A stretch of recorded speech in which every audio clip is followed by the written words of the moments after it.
President David O. McKay taught this about edges.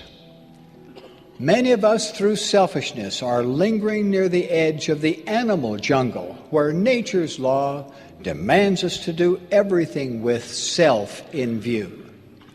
The Lord said, "Look unto me in every thought. Doubt not, fear not." I have learned that such faith gives emancipating power. Facing God first lets us decide firmly what we shall not do. Then we are free to pursue what we ought to do. Love of God is the root of all virtue, of all goodness, of all strength of character, of all fidelity to do right. Love the Lord your God and love His Son, and be ever grateful for their love for us.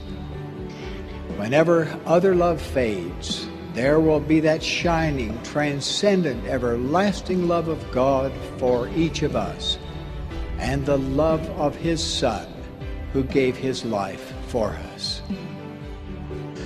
It seems clear that the essence of our duty and the fundamental requirement of our mortal life is captured in these brief phrases from any number of scenes in the Savior's mortal ministry.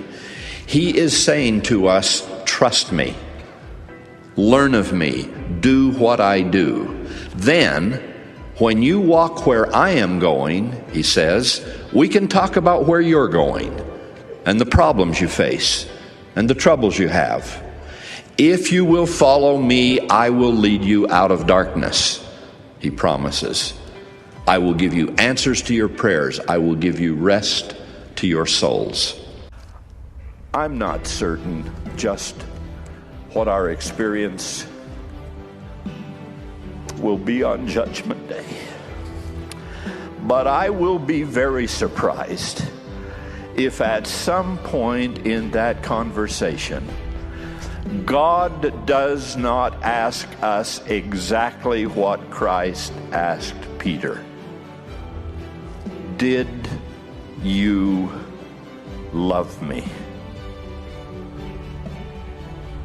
I think he will want to know if in our very mortal, very inadequate, and sometimes childish grasp of things, did we at least understand one commandment?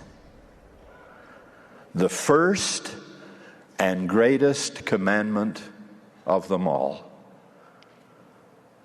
Thou shalt love the Lord thy God with all thy heart, and with all thy soul, and with all thy strength, and with all thy mind.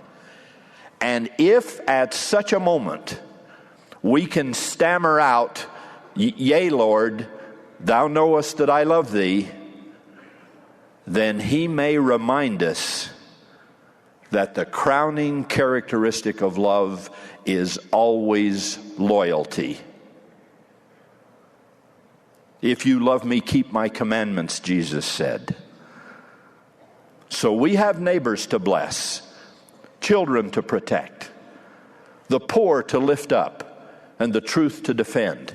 We have wrongs to make right, truths to share, and good to do. In short, we have a life of devoted discipleship to give in demonstrating our love of the Lord.